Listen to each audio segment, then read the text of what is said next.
Good morning, everybody. Good morning. Dear compatriots, members of the press, distinguished ladies and gentlemen, Wednesday, 19th of August, 2026, marked the official start of the campaign period for 2027 presidential and national assembly elections.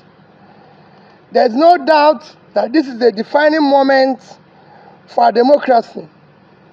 This moment gives Nigerians the opportunity to assess the records, ideas, and plans of those seeking their mandate to lead their country.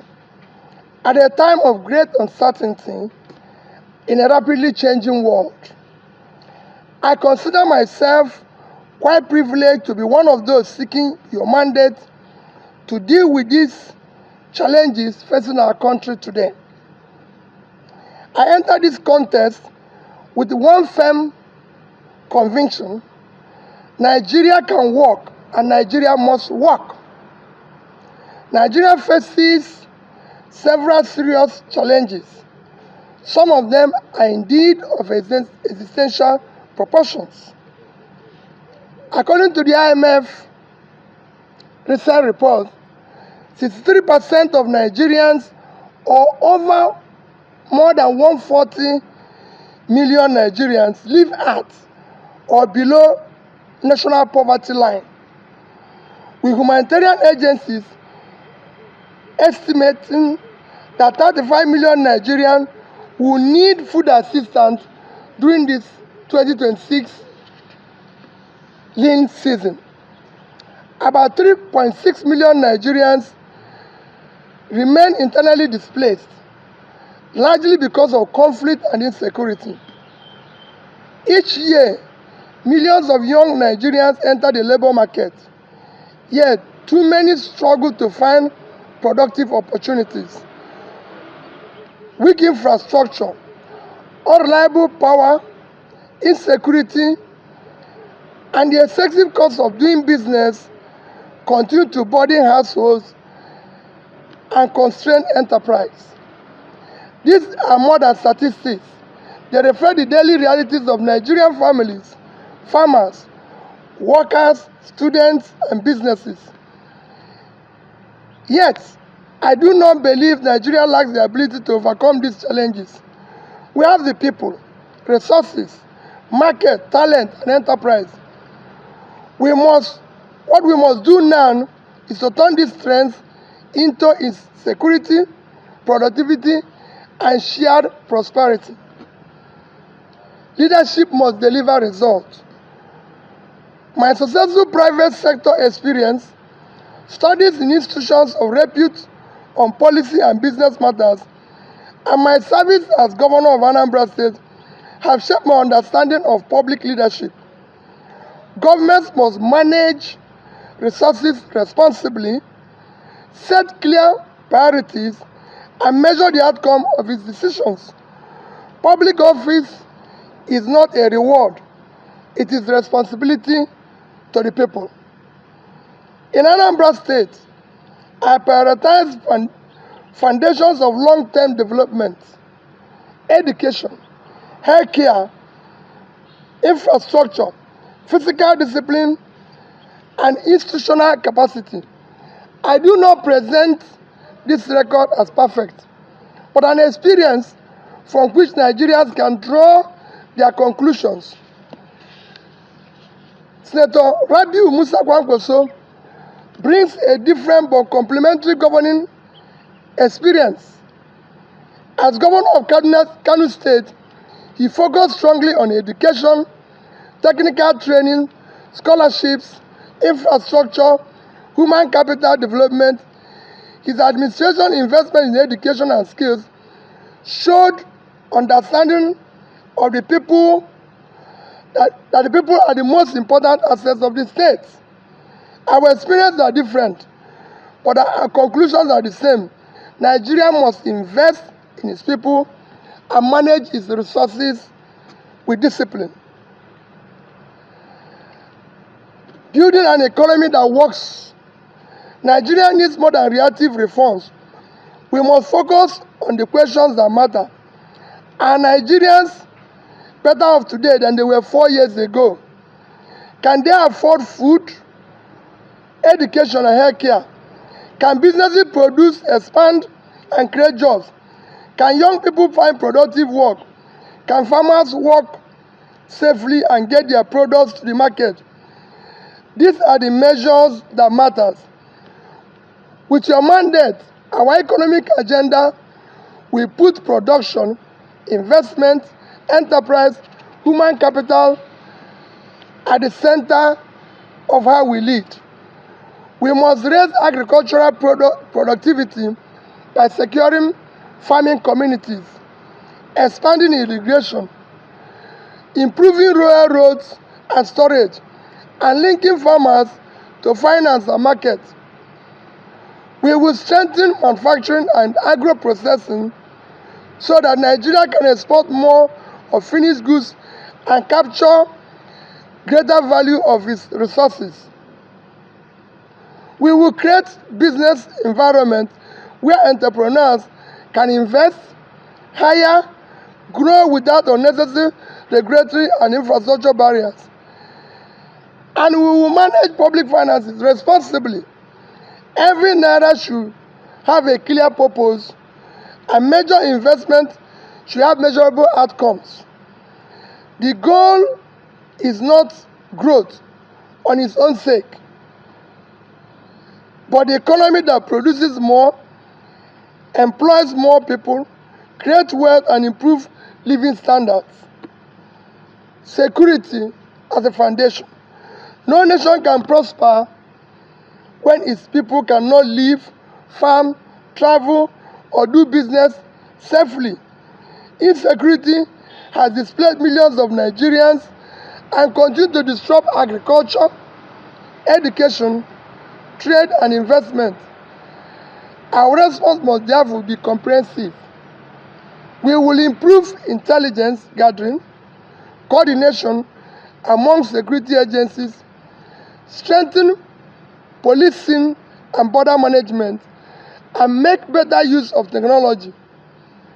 We must also support lawful community-based systems that identify threats early and enable effective response. The imperative of decentralized security management is recognized, but with strong system of coordination between levels is critical to our plans. Security policy must address also conditions that make our young ones vulnerable to criminal recruitment. Farmers cannot produce food if they cannot reach their farms safely. Children lose the chance to learn when they cannot attend school safely. Businesses cannot create jobs when they cannot move their goods securely. Moving the country from consumption to production. Nigeria, with a population now above 200 million and projected to continue growing rapidly, has one of the Africa and world largest domestic markets and labor forces. This is an opportunity we must seize to turn the future of our country around. Nigeria cannot import its way to prosperity. We will produce more of what we consume, process more of what we produce, and compete more effectively in the global markets. We will deploy our experience in public funds management, the private sector, and civil service to turn our population into productive human capital, our natural resources into value-added industries, and our domestic market into an engine for investment and enterprise. Agriculture, manufacturing, technology, construction, energy, creative industries, and services are all important roles to play. Nigeria does not lack opportunities. What it needs are systems that enable its people to turn those opportunities into prosperity.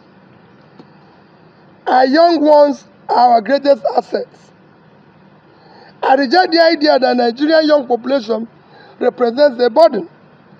It represents an enormous opportunity, but only if we prepare the young Nigerians to participate productively in the economy. We will improve basic education, strengthen universities, and expand technical and vocational training.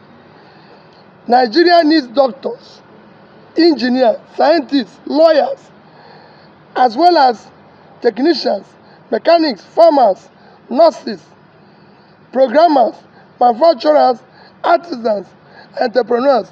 Our goal is to secure a high demographic dividend from our youth bulge. Health is human capital. A productive economy requires a healthy population.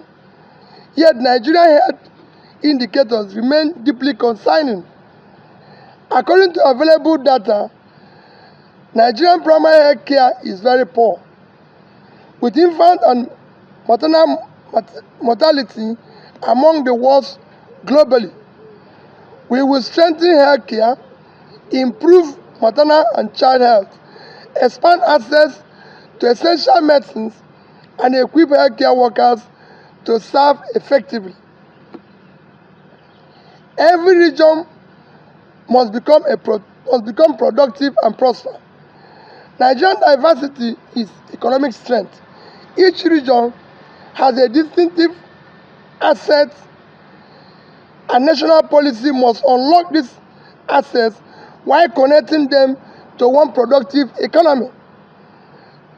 Northwest, we will expand agriculture, livestock, irrigation, agro-processing, and manufacturing while strengthening education and security.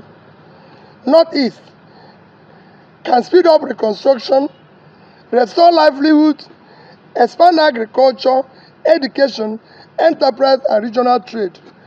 North Central can strengthen food production and processing while developing its mineral resources responsibly. Southwest can build its strength on manufacturing, technology, finance, trade, and creative economy.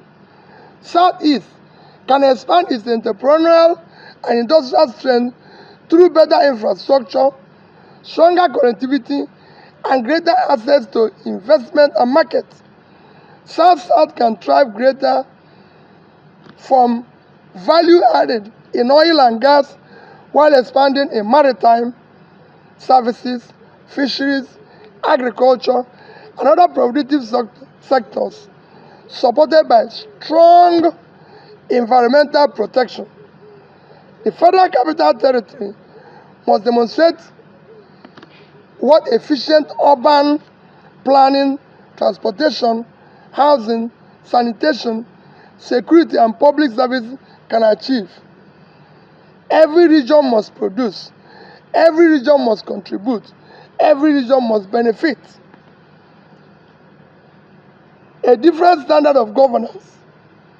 Sustainable development requires more than reactive reform. Reform is not a goal, but better lives are.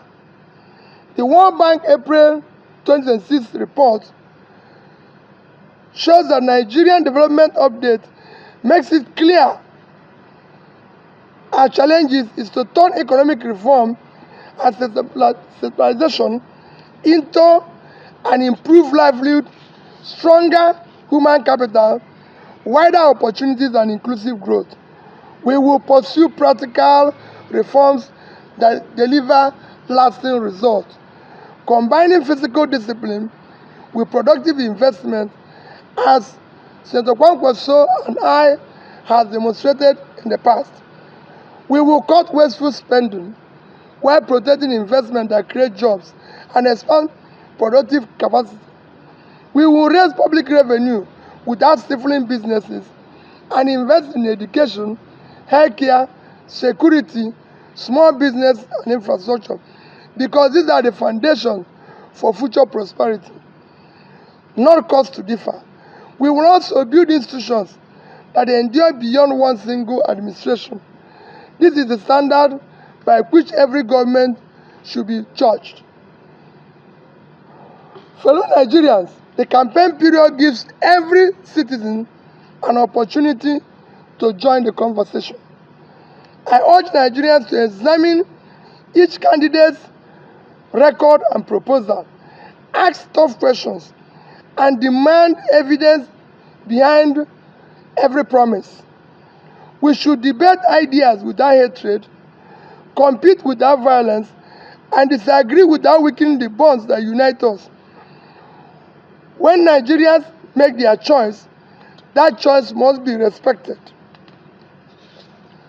Democracy does not end on election day. Citizens must continue to demand transparency, accountability, and resolve on those entrusted with the mandate to govern. Nigeria's challenges are real, but so are the opportunities. We have the people, the resources, enterprise, creativity to build a safer, more productive country. Our task is to turn these possibilities into results. We have the credentials, the experience, and record to collaborate with Nigerians on this transformative journey. Our journey will be harder if we do not unite as one people and as one nation. A united Nigeria, guided by shared purpose and commitment to fairness, justice, and equity, will make transformation easier, strengthen our institutions, and help us to hold our leaders accountable. The 2027 election must be guided by competence, capacity, compassion, character, and commitment. Our campaign will focus on urgent concerns of Nigerians and not on ethnicity or religion. Nigerians must reject and disregard any campaign driven by propaganda, ethnicity, religion, anachronism.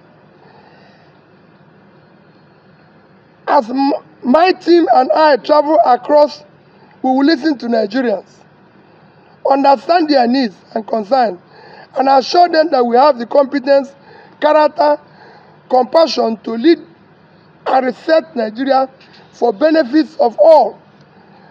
Nigeria deserves leaders who will engage them, listen to their concerns, present clear solutions to unite the country, defeat insecurity, pull people out of poverty, drastically reduce hunger and number of out-of-school children, improve education, healthcare, and build growth that serves everyone, especially the most vulnerable. Every candidate must be willing to present their credentials, defend their records, and subject their vision to open scrutiny. No candidate should hide behind the high walls of power, send proxies, or surrogates to do the hostings, and expect Nigerians to entrust them with leadership of their country. Every candidate must seek the presidency must have the courage to come before the people, answer their questions, defend their records, and subject their vision to public scrutiny. True leadership requires presence and empathy. No one can lead from the front without standing with the communities across Nigeria devastated by banditry, criminality, terrorism, or flooding. You cannot truly lead a people you are unwilling to visit, listen to, and understand. Today, I make a clear commitment that I and Senator Rabi Kwankwaso will take our message directly to Nigerians.